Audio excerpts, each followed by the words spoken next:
एक आज नवीन विषय आपल्याला स्टार्ट करायचा आहे आणि तो आहे मशीन लर्निंग. पण मशीन लर्निंग स्टार्ट करण्याच्या अगोदर हे मशीन लर्निंगची हिस्ट्री काय आहे, हे मशीन लर्निंग आपण का स्टडी करतो, हे आपल्याला सिलेबसमध्ये का आलं मशीन लर्निंग, ह्या मशीन लर्निंगच्या ब्रांचेस कुठल्या आहेत, ह्या मशीन लर्निंगच्या अगोदरची प्रिव्हियस हिस्ट्री काय आहे, की जेणेकरून आपल्याला हे मशीन लर्निंग शिकायला भाग पडतंय.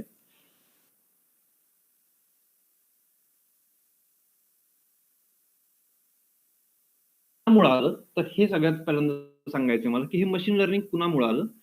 मशीन लर्निंग शिकायचं असेल तर किंवा शिकवायचं असेल तर एका व्यक्तीचं, एका मॅथमॅटिशियनचं नाव घ्यायला कधीच विसरायचं नाही, की तो मॅथमॅटिशियन आहे ॲलन ट्युरिंग. जर मशीन लर्निंग शिकवायचं असेल किंवा शिकायचं असेल तर ह्या व्यक्तीचं नाव न घेता शिकणं हा सगळ्यात मोठं पाप असेल. म्हणून ह्या माणसाचं नाव घेणं हे सगळ्यात महत्वाचं गरजेचं आहे. ते आहे ॲलन मॅथिसन ट्युरिंग.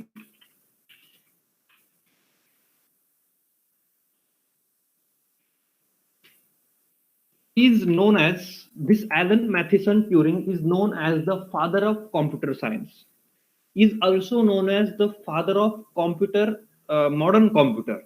तर हा ॲलन मॅथ्युसन ट्युरिंग ह्याच्यामुळं हे जे मॅथमॅटिशियन होते यांच्यामुळे फक्त आपल्याला मशीन लर्निंग, आर्टिफिशियल इंटेलिजन्स आणि डीप लर्निंग ह्या सगळ्या गोष्टी माहिती झाल्या ॲलन ट्युरिंगमुळे.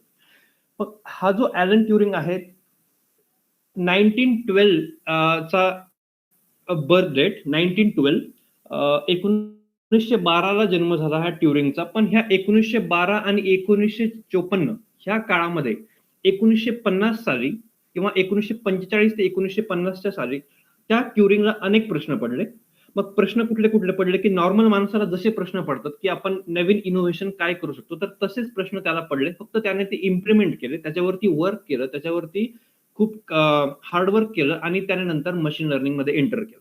तर बघा ह्या ॲलन ट्युरिंगला प्रश्न काय काय पडले, की त्याला प्रश्न असे पडले, की कुड अ मशीन थिंक, कुड अ मशीन कॅन कम्युनिकेट, कुड a machine have the beliefs, machine विचार करू शकतं का, मशीन बोलू शकतं का, machine could a machine fall in love, could a machine have a creativity, could a machine come up with the ideas, could the machine have the emotions, do his machine's emotions and our intellects belongs to the separate compartment of our lives, could a machine be attracted to each other. So these types of the questions naturally came into the mind of the Alan Turing. हे असे सगळे प्रश्न हे Allen ट्युरिंगला त्यावेळेला 1950च्या दरम्यान पडले आणि त्यानंतर त्याने त्याच्यावरती बरंचसं काम करून हे जे त्याला प्रश्न पडले होते तर त्या प्रश्नांचे आन्सर फाइंड आउट करण्याचा त्याने प्रयत्न केला आणि आन्सर्स फाइंड करता करता त्याला बऱ्याचशा अशा कल्पना सुचल्या, की ज्या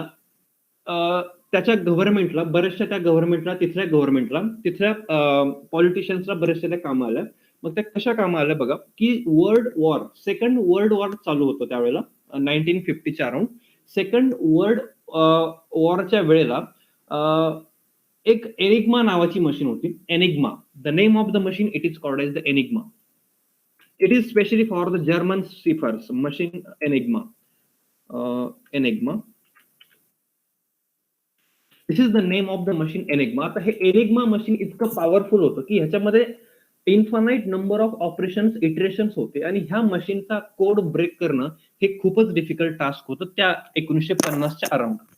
परत एक लक्षात घ्या, एनिग्मा नावाचं एक मशीन होतं, की जे जर्मन सेफर्स वापरायचे, जर्मन जी मिलिटरी होती तर ते हे एनिग्मा नावाचं मशीन वापरायचे आणि ह्याचा कोड वापरून ते त्यांच्या जे आहेत त्यांचं जे सैन्य होतं त्यावेळेला तर त्यांना ते हे कोड पाठवून नेमकं काय डिसिजन घ्यायची पुढच्या वेळेला तर त्या कोडिंग मधून पाठवलं जायचं आणि त्यांचे जे हे होते मिलिटरीतले लोक होते त्यांनी ते डिकोड करून की नेमकं डिसिजन आपल्याला गव्हर्नमेंटकडून काय आली आहे तर ते त्यानुसार बिहेव करायचे.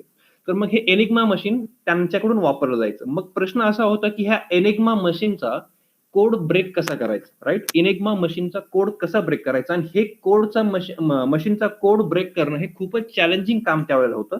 तर ह्या कोड ब्रेकचं काम करण्याचं, हे कोड ब्रेक करण्याचं काम केलं ॲलन ट्युरिंगने. मग ॲलन ट्युरिंगने असं नेमकं काय केलं, की हा कोड त्याला ब्रेक करता आले, की त्याने त्याचं आणखी एक नवीन मशीन बनवलं आणि त्या मशीनला नाव होतं एक बॉम्ब. बॉम्ब म्हणजे मी ॲटम बॉम्ब बद्दल बोलत नाहीये, तो बॉम्ब BOMB आहे. तर एक बॉम्ब त्याने बनवला. बॉम्ब म्हणजे काय, की हा एक इलेक्ट्रोमेकॅनिकल मशीनच आहे. इलेक्ट्रोमेकॅनिकल मशीनच आहे. This bomb is known as it is also known as electromechanical machine. Electromechanical machine.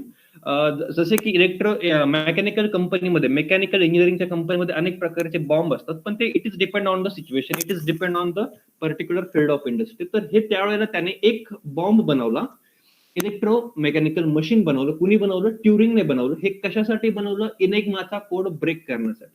मग एक प्रश्न आहे की ह्या बॉम्ब मध्ये नेमकं त्याने असं काय फिट केलं, की त्याने असं फिट केलं की जो काही कोड या एनिग्मा मध्ये त्यांच्याकडे असायचा, हा जो काही कोड असायचा तो कोड ह्याच्यामध्ये, जसं की आपण बेल्ट बघतो बघा, बेल्ट असतो, गिरणीचा जो बेल्ट असतो, आपण दळण दळण्याची जी गिरणी असते त्याच्यामध्ये जो बेल्ट फिरतो बघा, तसाच तो बेल्ट त्याने ह्या बॉम्ब मशीन मध्ये फिट केला होता. आणि जसा की कोड 100001 असा कोड जेव्हा ह्या बॉम्ब मशीन वरती फिरेल, तर ऑटोमॅटिक त्याने आतमध्ये ऑपरेशन असे फिट केले होते की ऑटोमॅटिक तो तुमचा जो काही कोड होत असेल, जो काही कोड आलेला असेल तो डिकोड होत जाईल. आता ह्याच्या डिटेल्स मध्ये इतकं आपल्याला, मलाही इन्फॉर्मेशन नाही आणि बऱ्याच जणांना सुद्धा ह्याची इन्फॉर्मेशन नाही की हाऊ इंटरनली इट वर्क्स, हे नेमकं इंटरनली कसं वर्क करत आहे. पण एक जस्ट ओव्हरव्ह्यू म्हणून सांगतोय की हे अशा प्रकारे एक बेल्ट असायचा, त्याच्यावरती कोड असायचे 1001, आणि हे जेव्हा त्याच्यातून स्कॅन व्हायचे, मशीन मधून स्कॅन झाल्यानंतर ते ऑटोमॅटिक डिकोड व्हायचे. पण ते एक्झॅक्ट नेमकं काय त्याच्यामध्ये व्हायचं ह्याच्याबद्दल डिटेल मलाही आयडिया नाहीये, बट मी फक्त एक ओव्हरव्ह्यू सांगतोय बॉम्ब मशीनचा. तर अशी सिच्युएशन होती एनिग्मा मशीनचा कोड ब्रेक करण्यासाठी, आणि हे फक्त ट्युरिंगनेच ब्रेक केलं त्यावेळेला.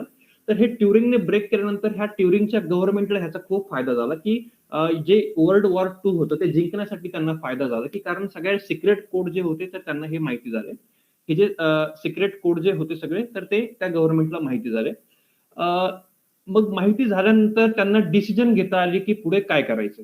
तर जो जर्मनीचा जो प्रेसिडेंट होता ऍडॉल्फ हिटलर. हिटलरचं नाव कदाचित तुम्ही ऐकलं असेल. तर तो हिटलर होता जर्मन पॉलिटिशियन, आणि तो नाझी पार्टीचा एक लीडर होता, ऍडॉल्फ हिटलर. आणि ह्या हिटलरच्या जो जर्मनचा होता तो, तर त्या हिटलरच्या काळामधला हा जो सगळा प्रसंग आहे, एनिग्मा मशीन आणि हे ट्युरिंगने जेव्हा ब्रेक केलं, तर हा सगळा हिटलरच्या काळामधला आहे. तर हे जे इतके लोक होते, की इतके महान लोक होते, की हिटलरने त्यावेळेला खूप प्रमोट केलं ह्या मशीनला.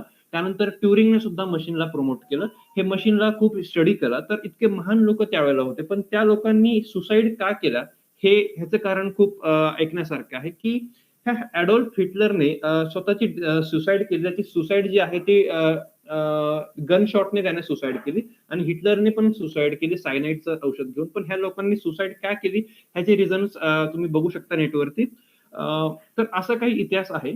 आता आपल्याला थोडंसं पुढे जायचं की हे ट्युरिंग मशीन जे आहे ते बनवलंय.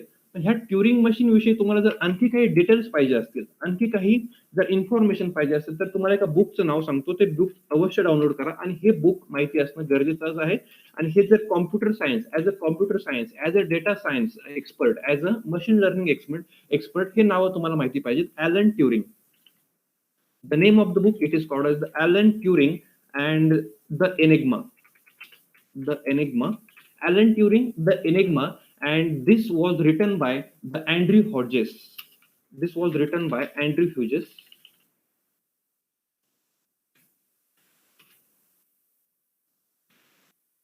अँड्री हॉजेस, म्हणजे हे बुक जे आहे ते त्याने नाही लिहिलं ॲलन ट्युरिंग, पण हे it is written by Andrew Hodges. हा एक मॅथमॅटिशियनच होता अँड्र्यू, आणि त्याने हे बुक लिहिलं त्याच्या याच्यावरती, त्याच्या जीवन चरित्रावरती, ॲलन ट्युरिंगच्या. तर हे बुक अवश्य रीड करा, ॲलन ट्युरिंगचं, the Alan Turing the Enigma. ह्याच्यामध्ये तुम्हाला सगळे डिटेल्स कळतील. तुम्हाला ॲलन ट्युरिंगचं मशीन कसं आहे, ते मशीन कसं बनवलं गेलं, ह्याचे सगळे डिटेल्स त्याच्यामध्ये आहेत. आणि हे जर बुक तुमचं वाचून झालं समजा, तर आणखी एक बुक आहे द इसेन्शियल ट्युरिंग. ह्याच्यामध्ये बऱ्याचशा गोष्टी सेमच आहेत. Essential Turing. दोन्ही पुस्तकचा एम टार्गेट जे आहे ते सेमच आहे, फक्त 2 ऑथरने लिहिलं. ह्याचा ऑथर जो आहे तुम्हाला माहित नाही, एसेन्शियल ट्युरिंग. पण एक छान बुक आहे. ह्या एसेन्शियल ट्युरिंग मध्ये एक सेपरेट चॅप्टर आहे. त्या चॅप्टरचं नाव आहे how machines can think. Machine कसे थिंक करतील, मशीन कसे विचार करू शकतील. तर ह्या सगळ्या गोष्टीचा एक सेपरेट चॅप्टर ह्या 2 पैकी एका कुठल्या तरी याच्यामध्ये आहे. तर हे 2 बुक अवश्य डाउनलोड करा. जर नसतील डाउनलोड तर मला सांगा, मी तुम्हाला प्रोव्हाइड करेल. आणि ह्याच्याच बरोबर हे जर 2 बुक वाचून झाल्यानंतर एक मूवी सुद्धा आहे ह्याच्यावरती, खूप छान मूवी आहे. त्या मूवीचं नाव आहे Imitation Game. Imitation Game, this game is Imitation Game हा जो मूवी आहे totally based on the Alan Turing. Alan ट्युरिंगचा जो इतिहास आहे तो सगळा ह्याच्यामध्ये नोंद केलेला आहे इमिटेशन गेम मध्ये. तर हा मूवी सुद्धा बघा. हा मूवी जरी तुम्हाला भेटला नाही तर मला मागा, माझ्याकडे आहे, मी तुम्हाला प्रोव्हाइड करेन. सो आहे, असं आहे इमिटेशन गेम बद्दल. हा आहे इमिटेशन गेम. तर ह्या गेम मध्ये काय केलं, तर ह्या गेम मध्ये मी आतापर्यंत जे सांगितलं तुम्हाला की हे ॲलन ट्युरिंगचं मशीन कसं तयार झालं, हा बॉम्ब कसा तयार झाला, त्यानंतर हे एनिग्मा मशीन काय होतं, तर हे सगळे मशीन तुम्हाला तिथे बघायला भेटतील त्या मूवीमध्ये इमिटेशन गेम. राईट. ओके. तर हे जे इमिटेशन गेम मध्ये हे जे मशीन वापरलंय, इमिटेशन गेम मध्ये हे जे मशीन त्याने तयार केलं बॉम्ब, तर हा बॉम्बला आपण इलेक्ट्रोमेकॅनिकल मशीन म्हणतो, पण त्याला नाव डेज आताच्या काळामध्ये त्याला म्हणतात powerful mathematical model. Simple but powerful mathematical model कुणाला म्हणतात, ट्युरिंगच्या मशीनला.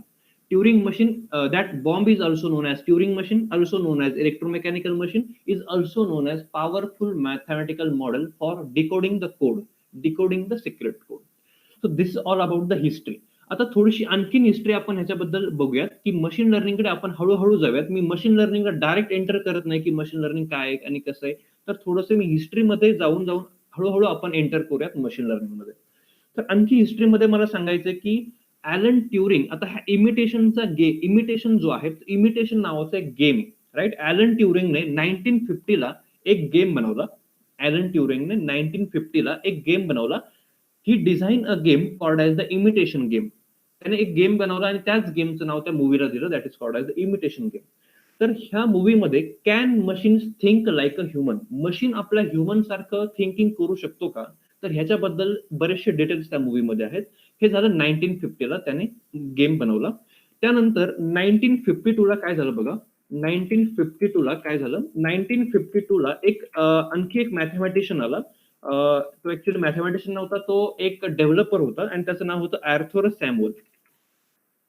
आर्थर सॅम्युअल हे एक सुद्धा फेमस नाव आहे कॉम्प्युटर सायन्स इंडस्ट्रीमध्ये, कॉम्प्युटर सायन्समध्ये आर्थर सॅम्युअल. तर ह्याने 1952 मध्ये काय केलं की तो आयबीएम इंडस्ट्रीमध्ये होता, तो आयबीएम मध्ये काम करायचा डेव्हलपर म्हणून, ऍज अ सॉफ्टवेअर डेव्हलपर वगैरे.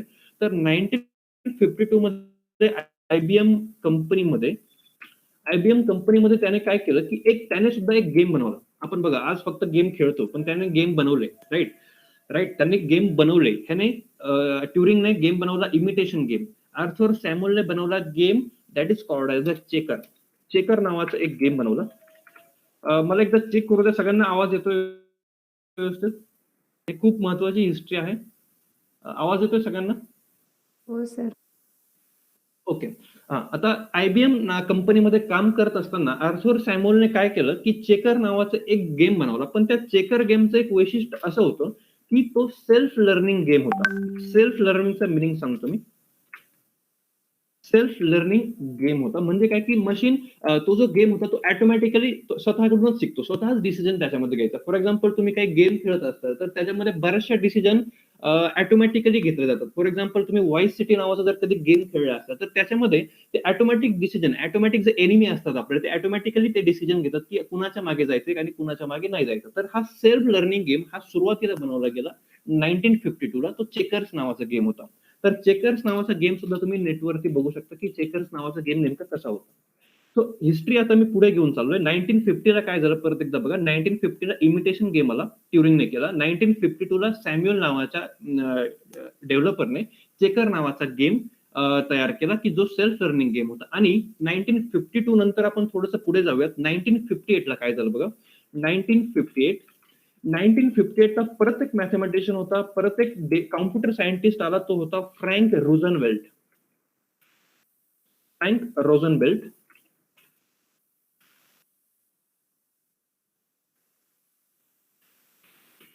फ्रँक रोझनवेल्ट हा एक कॉम्प्युटर सायंटिस्ट होता. तर 1958ला त्याने काय केलं बघा. 1958ला रोझनवेल्टने एक अल्गोरिथम डिफाईन केला. अल्गोरिथमचा अर्थ तुम्हाला थोडाफार माहिती असणं गरजेचं आहे की अल्गोरिथम डिफाईन केलं रोझनवेल्टने 1958ला एक अल्गोरिथम डिफाईन केला आणि त्या अल्गोरिथमचं नाव होतं perceptron. Design and algorithm called as the perceptron. Okay. Perceptron नावाचा अल्गोरिथम हा त्या काळात 1958च्या काळात त्याने एक अल्गोरिथम डिफाईन केला आणि त्या अल्गोरिथमला त्याने नाव दिलं परसेप्ट्रॉन. हा परसेप्ट्रॉन अल्गोरिथम काय होता? एक सिंपल लँग्वेज मध्ये सांगतो की हा होता पॅटर्न मॅचिंगचा अल्गोरिथम. पॅटर्न मॅचिंग कसं करायचं? तर हा algorithm totally based on the pattern matching only. तर पॅटर्न मॅचिंगचं एक एक्झाम्पल मी तुम्हाला, एक पझल सुद्धा मी तुम्हाला दिलं होतं की ते जे पॅटर्न मॅचिंग करतो आपण, तर त्या पॅटर्न मॅचिंगच्या मागे काही कुठलाही अल्गोरिथम असू द्या, कुठलाही पॅटर्न मॅचिंगचा अल्गोरिथम असू द्या, त्याच्या मागे परसेप्ट्रॉन नाव हे असतंच असतं, राईट? परसेप्ट्रॉन. आता तुम्हाला एक सिंपल एक्झाम्पल आजच्या युगात जर सांगायचं झालं तर परसेप्ट्रॉन कुठे कुठे युज केला जातो? तुमच्या मोबाईलला असेल फिंगरप्रिंट सेन्सर असतो, right? Technology we are using today that is fingerprint मध्ये हा पॅटर्न मॅचिंग केला जातो आणि ह्या पॅटर्न मॅचिंग मध्ये परसेप्ट्रॉन नावाचाच अल्गोरिथम युज केला जातो. आणखी एक उदाहरण सांगायचं झालं तर फेस डिटेक्शन किंवा फेस अनलॉक जे आपण बघतो, तर फेस अनलॉक मध्ये वेगळं काही करत नाही आपण, त्याच्यामध्ये सुद्धा पॅटर्न मॅचिंग करतो. आणि पॅटर्न मॅचिंग जर करायचं असेल तर तुम्हाला परसेप्ट्रॉन नावाचाच अल्गोरिथम युज करावा लागतो.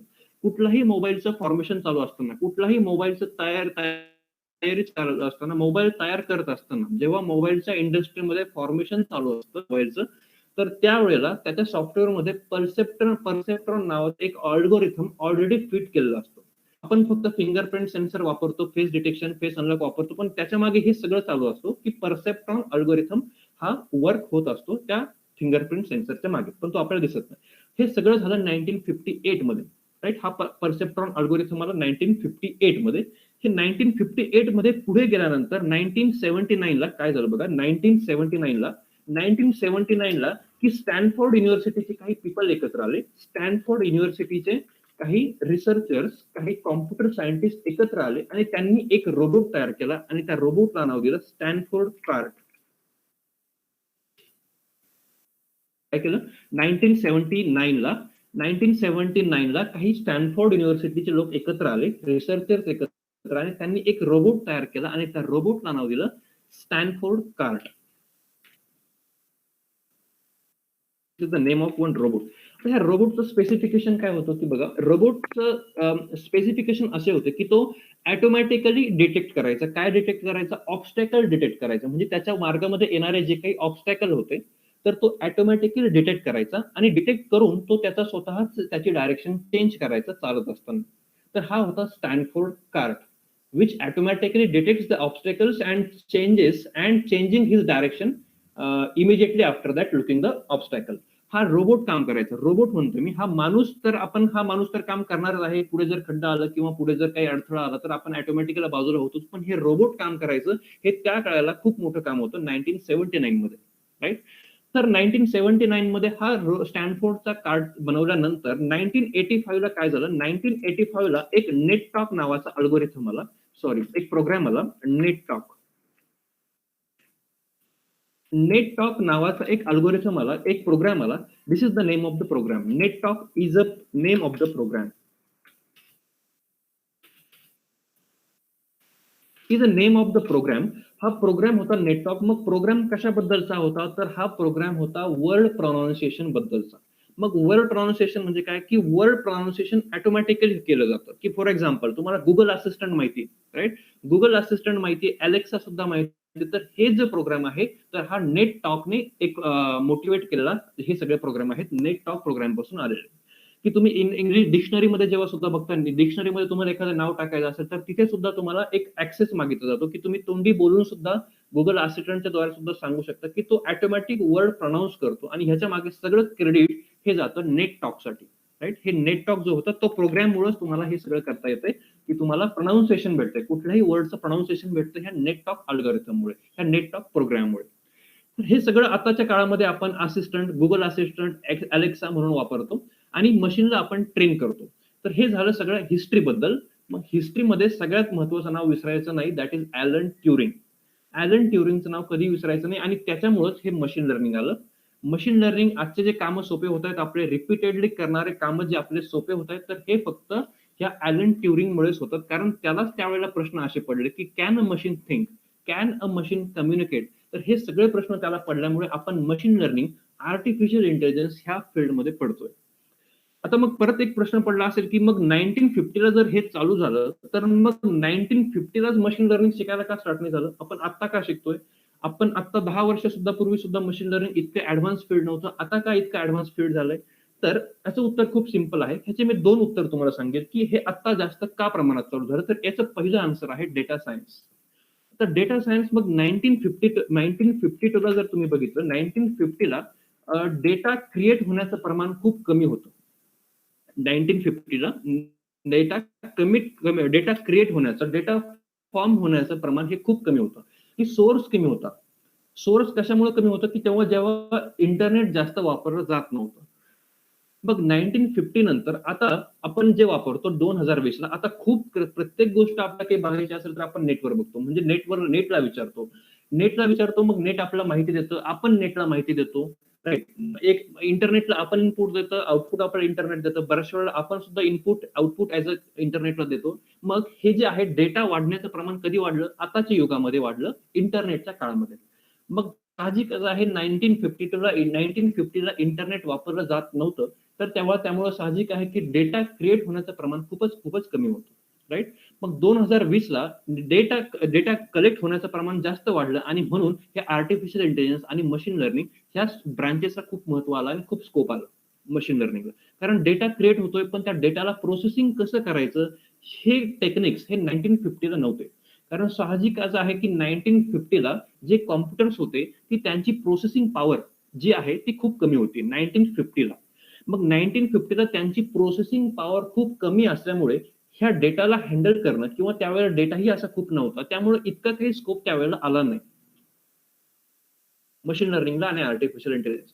पण आता स्कोप काय येतोय? कारण डेटा वाढला आणि डेटा वाढल्याबरोबरच आपल्या मशीनची प्रोसेसिंग पॉवर खूप मोठ्या प्रमाणात वाढली. आता बघा कुठलंही मशीन तुम्ही डेलचं घेतलं, एचपीचं घेतलं, कुठलंही मशीन घ्या त्याची प्रोसेसिंग पॉवर खूप वास्ट आहे. की कुठलाही मशीन आता जर आपण घेतलं तर 6 जीबी रॅम, भरपूर सारी डेटा स्टोरेज असतं, 1 टीबी, 2 टीबी भरपूर साऱ्या हार्ड डिस्क आपण घेऊ शकतो, परचेस करू शकतो. म्हणजे मशीनची प्रोसेसिंग पॉवर वाढली. राइट. मशीनची प्रोसेसिंग पॉवर वाढल्यामुळे ह्या सगळ्या गोष्टी आपण आता करू शकतो आणि त्या गोष्टी ज्या आहेत त्या आपण ह्याच्यामध्ये शिकणार आहोत. पहिली आहे आर्टिफिशियल इंटेलिजन्स आणि दुसरी आहे मशीन लर्निंग आणि तिसरी आहे डीप लर्निंग. तर ह्या तिन्ही गोष्टींचा सेपरेट मिनिंग आपण आज थोडाफार प्रमाणात शिकणार आहोत, की ह्या तिन्ही गोष्टी सेपरेट एकमेकांपासून कशा आहेत.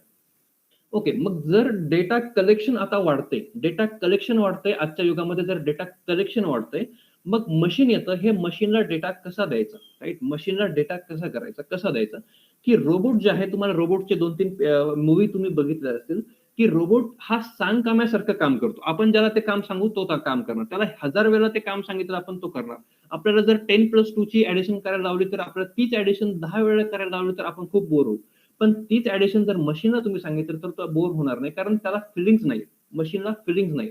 राइट. मशीनला कुठल्याही प्रकारचं फिलिंग नाही. जसं सांगाल तुम्ही तसं करेल. जेवढ्या वेळेला सांगताल तेवढ्या वेळा तो करणार आहे. की तो विचारणार नाही तुम्हाला, की तुम्ही मला का सांगताय, की हे गोष्टी तो आपल्याला विचारणार पण त्याला जेवढं काम सांगितलंय ते तेवढं तो करणार. मग हे तेवढं तो थिंक करत नाही. त्या मशीन जो आहे तो रोबोट जो आहे तो कुठल्याही प्रकारचं थिंकिंग त्याच्यावरती करत नाही, की हा आपल्याला का सांगतोय, की हा आपल्याला का काम करायला लावतो. हे कुठल्याही प्रकारचं थिंकिंग करत नाही तो आणि थिंकिंग करत नाही. मग थिंकिंग जर त्याला करायचं लावायचं असेल तरच ह्या ब्रांच येतील मशीन लर्निंग. बघा परत एकदा सांगतो, की रोबोटला आपण जे काम सांगू तो रोबोट आपलं काम करतोय, पण तो त्याच्यावरती कुठल्याही प्रकारचं थिंकिंग करत नाहीये आणि थिंकिंग करत नाही म्हणून तो सांगकाम्यासारखं काम करतोय. जर त्याला थिंकिंग करायचं लावायचं असेल, तर आपण जाऊयात आर्टिफिशियल इंटेलिजन्समध्ये आणि मशीन लर्निंगमध्ये. हे समजलं सगळ्यांना, की मशीन लर्निंगमध्ये आपण एंटर कसं होतोय, की रोबोट तुमचा थिंक करत नाहीये. रोबोट तुम्हाला जसं सांगताय तसं काम करतोय. त्याला जर थिंकिंग करायला लावायचं असेल, तर तुम्हाला त्याला ट्रेन करावं लागेल. मग ट्रेन कसं करणार? त्याला थिंकिंग लेव्हल त्याची आणण्यासाठी तुम्हाला त्याला डेटा प्रोव्हाईड करावा लागेल आणि हळू आपण आता मशीन लर्निंगमध्ये एंटर करूया. To understand the meaning of this AI, data science and ML, AI stands for the artificial intelligence, data science आणि मशीन लर्निंग. हे जर तुम्हाला शिकायचं असेल, की हे शिकण्यासाठी हे शिकण्याची गरज का पडते, की रिपीटेड चालणारी जी कामं आहेत, रिपीटेड चालणारी जी कामं आहेत, ते कामं जर तुम्ही मशीनला करायला लावली, तर तुमचा कामाचा वेळ हा कमी होणार आहे. राइट. मशीनला जर तुम्ही हे कामं करायला लावली, तर तुम्हाला साहजिक कमी काम करावं लागेल आणि म्हणून ह्या गोष्टींना आजकाल जो खूप येतोय स्कोप येण्याचं कारण आहे, की हे मशीन काम करतोय आणि हे जे मशीन आहे, जसं की माणूस आपण अनुभवातून शिकतो बघा. प्रत्येक माणूस जो आहे तो अनुभवामधून शिकतो, की आपल्याला जुन्या काळामध्ये काय अनुभवात आलाय आणि त्याच्यानंतर आपण डिसिजन कसं घेणार हे आपल्याला रोबोटला शिकवायचंय. की सिंपल एक्झाम्पल सांगतो, जेव्हा तुम्हाला तुमच्या घरून निघायचंय, की मला माझ्या घरून निघायचंय, कॉलेजला येताना मी चांदणी चौकातून कॉलेजला येतोय. पहिल्या दिवशी मी कॉलेजला आलो. पहिल्या दिवसाला आल्यानंतर मला असा अनुभव आला, की एक चांदणी चौकामध्ये मला खूप जबरदस्त ट्रॅफिक लागलं आणि त्यामुळे मला कॉलेजमध्ये पोहोचण्यासाठी वेळ लागला. हा मला पहिल्या दिवशी आलेला खूप वाईट अनुभव. पण दुसऱ्या दिवशी मी सेम टेक्निक फॉलो केलं, सेम वेने गेलो. मी सेम चांदणी चौकातूनच कॉलेजला चाललोय. पण मला परत एकदा तोच अनुभव आला, की मला इथे खूप ट्रॅफिक लागतंय आणि मला त्यामुळे कॉलेजला लेट होतोय. हे 2 दिवसांचा डेटा हा माझ्या मेंदूमध्ये स्टोअर झाला, की 2 दिवसांचा डेटा जो आहे, की जो वाईट अनुभव आला मला, तो हा मेंदूमध्ये माझा स्टोअर झाला आणि तिसऱ्या दिवशी मला नक्की हे कळालं, की इकडून जाण्यामध्ये काही पॉइंट नाही. इकडून जाण्यामध्ये माझा नक्कीच लॉस आहे. तर तिसऱ्या दिवशी मी काय करेल, की माझा रूट चेंज करेल. रूट चेंज करून मी माझ्या कॉलेजमध्ये व्यवस्थित पोहोचेल. म्हणजे ह्याच्यामध्ये काय झालंय बघा, की आपलं जे मेंदू आहे, की मेंदूने 2 दिवसाचा डेटा हा सगळा मेंदूमध्ये स्टोअर झाला. आणि त्याच्यानंतर तिसऱ्या दिवशी जे डिसिजन घेतलं तुम्ही, की रूट चेंज करण्याचं जे डिसिजन घेतलं ते ॲक्युरेट डिसिजन होतं. मग हे जे करतोय हा माणूस करतोय, हा मी करतोय, आपण ह्युमन बीइंग करतोय. मग प्रश्न असा आहे, की हे रोबोट करेल का? राइट? प्रश्न आहे, की हे रोबोट करेल का? किंवा कुठलं मशीन करेल का? आता मशीन हा जो वर्ड मी जेव्हा-जेव्हा वापरेल, मशीन हा जेव्हा मी वर्ड वापरेल, ते कॉम्प्युटर इथून पुढे मीनिंग घ्या. मशीन जेव्हा मी वर्ड वापरेल, त्या मशीनला ॲज अ रोबोट म्हणा किंवा कॉम्प्युटर म्हणा. राइट? तर मग प्रश्न हाच आहे, की हे रोबोट करू शकेल का? रोबोट अशी डिसिजन घेऊ शकेल का? जसं ह्युमन बीइंग घेतोय तशी. राइट? मग आपल्याला मशीन लर्निंगमध्ये तेच करायचंय. आर्टिफिशियल इंटेलिजन्समध्ये तेच करायचं, की मशीनला शिकवायचं, की बाबा रे तू मशीनला सांगायचं, की इथून 2 दिवस जर तू गेला तर तुला कॉलेजला पोहोचायला वेळ होणार आहे. म्हणून तूच डिसिजन घे, की कॉलेजला तुला कुठल्या रूटने जायचं, की कुठल्या रूटने गेल्यानंतर तुला कमीत कमी वेळेमध्ये कॉलेजला पोहोचता येईल. तर हे माणसासारखं वागायला शिकवायचंय. कुणाला शिकवायचंय? रोबोटला शिकवायचंय, मशीनला शिकवायचंय, कॉम्प्युटरला शिकवायचंय. काय शिकवायचंय? की तू माणसासारखं वाग. माणसासारखं शिक, माणसासारखं विचार करायला शिक. तरच हे जर आपल्याला एकदा कन्सेप्ट लक्षात आला, की आपण रोबोटला नेमकं काय करतोय, रोबोटला काय शिकवतोय. जसं की माणूस अनुभवातून शिकतो, तसंच शिकवायचंय मशीनला. कारण मशीन तर काय विचार करत नाही, रोबोट काय विचार करत नाही. रोबोट फक्त आता काय करतोय, की जेवढं त्याला आपण सांगतोय, तेवढंच तो इम्प्लिमेंट करतोय, तेवढंच वागण्याचा तो प्रयत्न करतोय.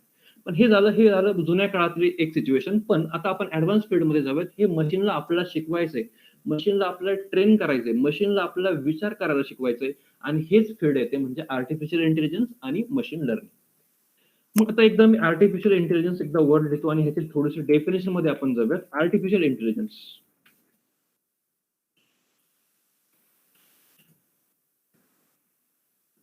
Artificial intelligence. आता आर्टिफिशियल इंटेलिजन्स मी एकदम मराठीमध्ये मीनिंग सांगतो. मी जास्त हेवी वर्ड किंवा खूप हाय लेव्हलचे वर्ड वापरून तुम्हाला घाबरून देत नाहीये, की आर्टिफिशियल इंटेलिजन्स काय. एकदम सिंपल मराठी भाषेमध्ये सांगतो, की हे नेमकं काय?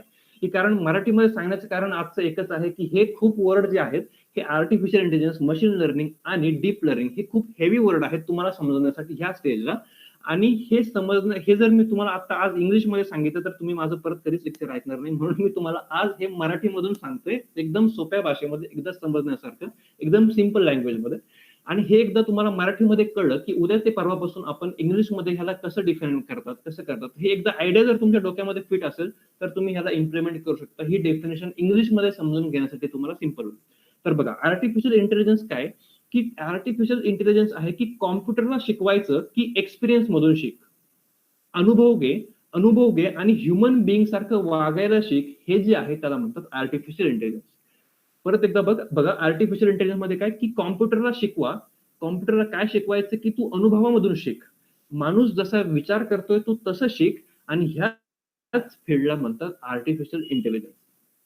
आणखी एक एक्झाम्पल सांगतो, की कोणत्या दिवसामध्ये काय विकायचं. एखादा आपला दुकानदार असतो बघा, कोणत्या दिवसामध्ये, कोणत्या ऋतूमध्ये काय विकायचं, की पहिल्या वर्षी त्याला काहीतरी अनुभव येतो. पहिल्या दिवशी पावसाळ्यामध्ये काय विकलं आणि काय विकल्यामुळे त्याला किती प्रॉफिट झाला, किती वस्तू विकल्या गेल्या, किती वस्तू विकल्या नाही गेल्या, त्याला किती लॉस झाला. तर हा पहिल्या वर्षी जो अनुभव येतो दुकानदाराला, तर दुसऱ्या दिवशी तो थोडासा सुधारण्याचा प्रयत्न त्याच्यामध्ये करतो. तिसऱ्या वर्षी परत आणखी सुधारण्याचा प्रयत्न करतो. आणि 10 वर्ष झाल्यानंतर तो एकदम ट्रेन होऊन जातो. तो दुकानदार पूर्णपणे ट्रेन होऊन जातो आणि 11व्या वर्षी तो काय करतो, की नवीन माल किती घ्यायचा, कमीत कमी वस्तू किती राहिली जातील, जास्तीत जास्त माल किती विकला जाईल, ह्या सगळ्या डिसिजन तो कधी घेतो? 11व्या वर्षी. मग ह्या डिसिजन घेण्यामध्ये नेमकं तो काय करतो की तो आकडेमोड करतो. आकडेमोड कशी करतो की स्टॅटिस्टिक्स यूज करतो. स्टॅटिस्टिक्स मलाच आकडेमोड आपण म्हणूयात की स्टॅटिस्टिक्स यूज करतो, सगळा डेटा कलेक्शन करतो, सगळा अनुभव घेतो. म्हणजे त्याला जो अनुभव येतो त्या अनुभवामधून तो शिकतो की आपण 11व्या वर्षी काय डिसिजन घेतला पाहिजे. की जसं की आपण काल बेकरी प्रॉब्लेम मध्ये जे सोल्युशन बघितलं की तो डेटावरून आपण शिकलो. आपण स्वतः शिकलो की डेटा काय आहे. डेटा काय आहे त्याच्यानंतर आपण स्वतः केले. आपण human being as a human being स्वतः आपण मॅथमॅटिकल कॅल्क्युलेशन केले आणि तर त्याच्यावरती डिसिजन घेतलं की जो आहे कुठला तुम्हाला प्रोडक्ट बेकरीमध्ये ठेवायचा. पण हे काय केलं, हे सगळं आपण केलं. ऍज अ ह्युमन बिंग हे सगळं मॅथमॅटिकल कॅल्क्युलेशन आपण केले. मग आर्टिफिशियल इंटेलिजन्स काय करतो, हे सगळं मशीनला शिकवायचं. हे आपण नाही करायचं. हे कोणी करायचं, हे सगळं मशीनने करायचं, हे सगळं कॉम्प्युटरने करायचं. आणि हे कॉम्प्युटरला करायला शिकवायला भाग पडणं हे आपलं काम आहे. And that is called as the artificial intelligence. आता बऱ्यापैकी तुम्हाला आर्टिफिशियल इंटेलिजन्स काय आहे हे मराठीमध्ये एकदम व्यवस्थित कळालं असेल असं मला वाटतं. मग प्रश्न एक आणखी पडतो की मशीनला शिकवायचे, मग माणूस सुद्धा चुकू शकतो, राईट? कुठलाही 11व्या वर्षी अनुभव, त्याला जरी 10 वर्षाचा त्याला अनुभव असेल, पण 11व्या वर्षी तो मे बी चुकू शकतो दुकानदार, राईट? मग तसंच एक्झॅक्टली मशीन आहे. जर माणूस चुकू शकतो तर मशीन सुद्धा चुकू शकतो. मग माणूस चुकू शकतो तर ह्या चुकीला जो आहे, त्या चुकीला एक शब्द आहे, त्याला म्हणतात accuracy. Artificial intelligence computer science फील्डमध्ये एक नवीन शब्द आहे, त्याला म्हणतात अॅक्युरसी. मग अॅक्युरसी कसं की आपण 9व्या वर्षी 10व्या वर्षी किती प्रमाणात लॉस झाला, किती प्रमाणामध्ये प्रॉफिट झाला, मग त्याच्यामध्ये कसं इम्प्रुव्हमेंट करता येईल आपल्याला, तर that is called as accuracy. मग ही अॅक्युरसी आपल्याला मशीनची काउंट करायची. मशीनची अॅक्युरसी काउंट करायची. मशीन लर्निंग जे आहे, मशीनची अॅक्युरसी आपल्याला चेक करायची. 90%, 95%, 100% अॅक्युरसी जेव्हा मशीनची आपल्याला येईल, तेव्हा आपण म्हणू की आपलं हे जे मशीन आहे ते परफेक्ट काम करतंय. परफेक्ट काम करतं जेव्हा आपल्याला 100% अॅक्युरसी, म्हणजे कुठल्याही प्रकारची चूक होत नाही. म्हणजे एक गोष्ट तुम्हाला कळाली असेल की मशीन लर्निंग ही एक प्रोबॅबिलिटी, की तुम्ही किती टक्के काम तुमचं तो कमी करतोय, किती टक्के काम बरोबर करतोय. मशीन लर्निंग ही एक प्रोबॅबिलिटी आहे. 100% आन्सर तुमचं बरोबर येईल हे असं एक्सपेक्ट नाहीये. बट तुम्ही मशीन लर्निंग एक प्रोबॅबिलिटी आहे, खूप क्लोज असायला पाहिजे, खूप वनच्या जवळ असायला पाहिजे. मशीन लर्निंग ही प्रोबॅबिलिटी आहे की ज्याने आपण मशीनला शिकवतो, की ज्याने आपण मशीनला शिकवतो की करेक्ट आन्सर नाही, पण प्रोबॅबल आन्सर आपल्याला मिळाला पाहिजे. करेक्ट आन्सर मिळेल असं नाही, पण प्रोबॅबल आन्सर आपल्याला नक्की मिळू शकेल. तर हे आपण सगळं मशीन लर्निंग मध्ये शिकतो, राईट? हे झालं आर्टिफिशियल इंटेलिजन्स. आणि आता मशीन लर्निंग मध्ये हळूहळू आपल्याला एंटर करायचं आहे. आणि मशीन लर्निंग मध्ये सुद्धा आपण गेलो की मशीन लर्निंग मशीनला शिकवणार कसं, राईट? प्रश्न हाच पडला असेल की मशीनला आपल्याला शिकवायचं कसं, तर मशीनला शिकवायचं आपल्याला डेटा थ्रू. डेटा द्यायचा आहे मशीनला, मशीन तो ऑटोमॅटिकली त्याच्या आतमध्ये तो काय करतं त्याचं शिकणार, त्याला आपण शिकवायला भाग पडणार. तर मशीन शिकणार कुठून? मशीन शिकणार फक्त डेटामधून.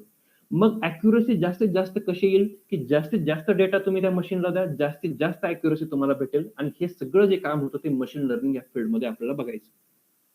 हे कळालं सगळ्यांना, आर्टिफिशियल इंटेलिजन्स आणि machine learning. Machine learning, artificial intelligence आणि मशीन लर्निंग. मशीन लर्निंग सगळ्यांना समजलं असेल. आर्टिफिशियल इंटेलिजन्स सुद्धा समजलं असेल. हे थोडेसे सारखे सारखे वर्ड आहेत. सारखे वर्ड का आहेत ह्याचं सुद्धा रिझन मी तुम्हाला काही वेळातच सांगतो. आणि हा आर्टिफिशियल इंटेलिजन्स झाल्यानंतर पुढचा पॉइंट येतो मशीन लर्निंग. मशीन लर्निंग आणि मशीन लर्निंग याच्यानंतर येतो deep learning. Next point it is called as a deep learning. आता बघा, मशीन लर्निंग नंतर डीप लर्निंग येतं. हे सगळं लर्निंगचे प्रकार आहेत, हे लर्निंग आहेत सगळे. मग डीप लर्निंग म्हणजे नेमकं काय? तर डीप लर्निंग ह्याच्यामध्ये जे न्यूरल नेटवर्क असतं, हे माणसाच्या मेंदूच्या निगडीत जे काही गोष्टी येतात ह्या डीप लर्निंग मध्ये मोडल्या जातात. Deep learning is a sub part of the machine learning. हा एक मशीन लर्निंगचाच भाग आहे. Deep learning is a sub part of the machine learning. आता ह्याचं एक सिंपल एक्झाम्पल सांगतो डीप लर्निंगचं, म्हणजे तुम्हाला पूर्णपणे आयडिया क्लिअर होऊन जाईल की डीप लर्निंग नेमकं काय. एक सिंपल एक्झाम्पल बघा, की एक लहान बाळाचा जन्म जेव्हा होतो आणि तो 2-3 वर्षाचा जेव्हा होतो, तर त्याला कशाला काय म्हणायचं हे कसं कळतं रे? की त्याला कशाला काय म्हणायचं? जर मी त्याला 3ऱ्या-4थ्या वर्षी सांगितलं, की त्याला मी एक स्क्वेअर दिला, राइट? त्याला मी एक स्क्वेअर दिला. त्या लहान बाळाला 4थ्या वर्षी मी त्याला एक स्क्वेअर दिला आणि त्याला सांगितलं, की ह्याला स्क्वेअर म्हणायचं. नंतर दुसऱ्या दिवशीही मी त्याला सांगितलं, की ह्याला स्क्वेअर म्हणायचं. तिसऱ्या दिवशी मी त्याला सांगितलं, की ह्याला स्क्वेअर म्हणायचं. आणि 4थ्या दिवशी मात्र त्याला कळायला लागतं, की अरे हां, याला स्क्वेअर म्हणायचं.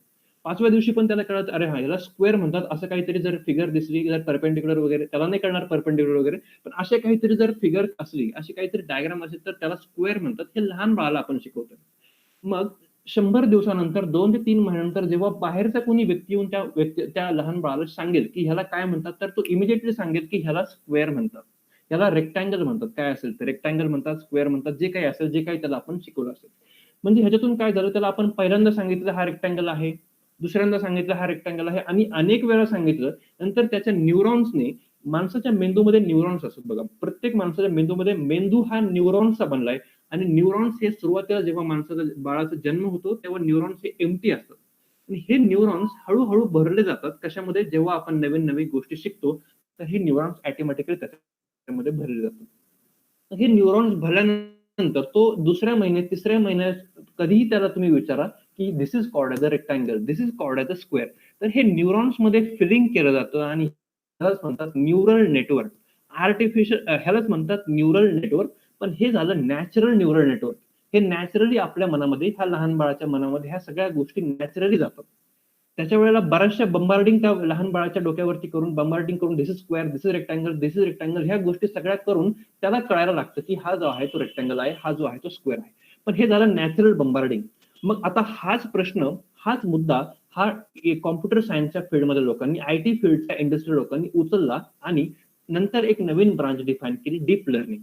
मग डीप लर्निंग मध्ये काय, की त्यांनी एक खोटं का होईना न्यूरल नेटवर्क एक डिफाईन करण्याचा प्रयत्न केला. न्यूरल नेटवर्क म्हणजे काय, की लहान बाळ कसं थिंक करतंय, लहान बाळाच्या एम्प्टी सेल्स ज्या आहेत, एम्प्टी न्यूरॉन्स जे आहेत, ते कसे आपण फिलअप करतोय. तर एक्झॅक्टली सेम आयडिया त्यांनी उचलली आणि खोटं की होईना त्यांनी एक न्यूरल नेटवर्क तयार केलं आणि ह्या न्यूरल नेटवर्कच्या स्टडी करून ते एक कॉम्प्युटरला ॲज अ इनपुट द्यायचं, की जेणेकरून डिसिजन फास्टर घेता येईल न्यूरॉनचा स्टडी करून. आणि ह्या सगळ्या प्रोसेसला म्हणतात डीप लर्निंग. ह्या सगळ्या प्रोसेसला काय म्हणतात? Deep learning. तर असं वाटतंय मला, की हे सगळ्यांना थोडं का होईना प्रमाणात आर्टिफिशियल इंटेलिजन्स, मशीन लर्निंग आणि डीप लर्निंग ह्या सगळ्या कन्सेप्ट मराठीत एकदम व्यवस्थित सगळ्यांना कळाल्या असतील. आर्टिफिशियल इंटेलिजन्स, मशीन लर्निंग आणि डीप लर्निंग एकदम मराठीमध्ये मी सगळ्यात म्हणजे माझ्या पद्धतीने जितकं व्यवस्थित सांगता येईल तितकं सांगण्याचा प्रयत्न केलाय. आपल्याला स्टार्ट करायचंच नाहीये, चॅप्टरला आपल्याला स्टार्ट करायचं नाही. तिसरा जो चॅप्टर आहे, तो तिसरा चॅप्टरला आपल्याला स्टार्ट करायचंच नाही. आणखी 2 ते 3 लेक्चर आपण ह्या आर्टिफिशियल, मशीन आणि डीप लर्निंग वरतीच घालणार आहोत. जोपर्यंत तुम्हाला मराठीमध्ये आर्टिफिशियल, मशीन लर्निंग आणि डीप लर्निंग ह्या शब्दांचे अर्थ, ही कन्सेप्ट मराठीमध्ये तुमच्या नॅचरल लँग्वेजमध्ये जोपर्यंत तुमच्या डोक्यामध्ये जात नाही, तोपर्यंत आपण तिसऱ्या चॅप्टरला स्टार्ट करणार नाही. मग उद्याचं लेक्चर सुद्धा आपलं ह्याच्यावरतीच बेस्ड असणार आहे. उद्याचं लेक्चर सुद्धा मिस करू नका, कारण उद्याच्या लेक्चरमध्ये ह्या तिन्ही एकमेकांमध्ये मला कंबाईन करायचे, की आर्टिफिशियल, मशीन आणि डीप लर्निंग हे तिन्ही मला उद्याच्या लेक्चरमध्ये कंबाईन कसे करायचे, हाऊ टू कंबाईन केल्यानंतर आपल्याला फायदा कसा होईल, कंबाईन केल्यानंतर आपल्याला प्रोग्रामॅटिकली कसं थिंक करता येईल. तर ह्या गोष्टी मला उद्याच्या लेक्चरमध्ये तुमच्याशी डिस्कस करायचे. तर हे सगळं असं आहे जे आपण आज शिकलो.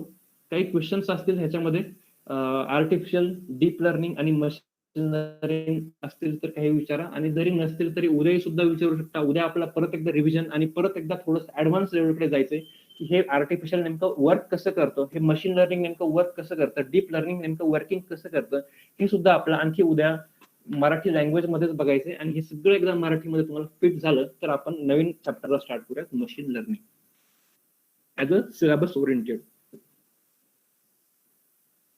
काही विचारायचं कोणाला?